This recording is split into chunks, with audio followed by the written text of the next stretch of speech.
यहां पर दो सीन हैं। पहला कि शाऊल डरा क्यों?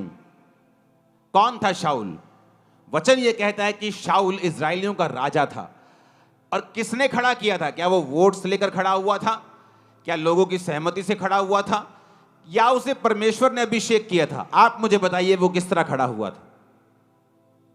परमेश्वर ने उसे क्या किया था और किसके द्वारा किया था? शमूएल नबी के द्वारा परमेश्वर ने उसका अभिषेक किया। और वचन कहता है कि जब वो परमेश्वर के साथ जुड़ा रहा, जब तक उसने बड़े बड़े राजाओं को मारा और उसने बड़े बड़े राजाओं को जमीन पर ला दिया, क्योंकि परमेश्वर का अभिषेक जो था उस पर था और परमेश्वर का आत्मा उसके साथ था। ऐसी एक भी लड़ाई नहीं थी जिसे शाऊल हारा हो, और शाऊल एक भी लड़ाई में शर्मिंदा नहीं हुआ था। लेकिन अब यह क्या हो गया कि एक वीर आके निकलता है और बाइबल कहती है कि इजरायली सारे लोग कांपने लगते हैं और शाऊल राजा भी कांपने लगता है। ऐसा क्या हुआ कि यह कांपने लगा? क्योंकि वचन कहता है कि परमेश्वर के वचन पर चलते चलते शाऊल परमेश्वर के वचन से हटा। उसने परमेश्वर की आज्ञाओं को मानना छोड़ दिया, अधूरी अधूरी आज्ञाओं को मानने लगा, अपने फायदे की आज्ञाओं को मानने लगा, परमेश्वर के साथ अपने संबंधों को तोड़ दिया।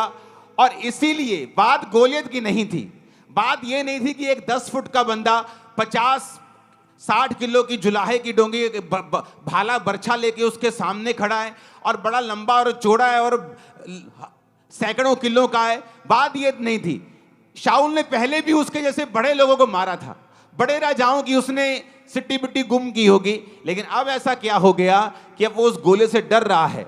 बात यह है, जब एक इंसान परमेश्वर से हट जाता है, जब एक इंसान परमेश्वर की आज्ञाओं में बना नहीं रहता है, वो पाप करता है, मूर्ति पूजा करे या वो व्यभिचारों में जाए, किसी पाप में जाए, परमेश्वर से हट जाए, प्रार्थना खत्म कर दे अपनी लाइफ की, तो वचन ये कहता है कि जो अथॉरिटी होती है, एक अथॉरिटी होती है शरीर की।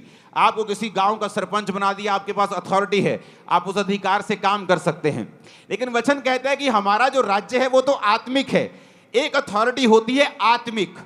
जब एक व्यक्ति परमेश्वर के वचन पे चलता रहता है तो वो क्या नोटिस करता है कि उसकी जिंदगी में एक अजीब सी दलेरी है जो उसके अंदर रहती है। वो किसी मनुष्य से नहीं डरता, वो किसी चीज से नहीं डर लगता उसको। ये बात नहीं कि बिल्कुल डर लगता ही नहीं, वो फियरलेस है। बाइबल कहती है दाऊद भी डरता था।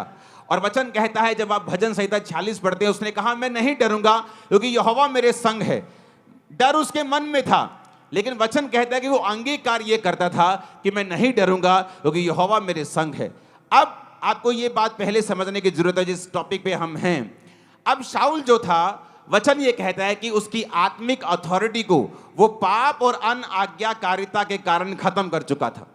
कई बार क्या होता है, आप परमेश्वर के साथ आप रिश्ते में होते हैं, आप प्रभु के साथ मेल मिलाप में होते हैं, हाँ, आप रोज प्रार्थना करते हैं, आप पाप से दूर रहते हैं, आप सब तरह से परमेश्वर को प्रसन्न करने की कोशिश करते हैं।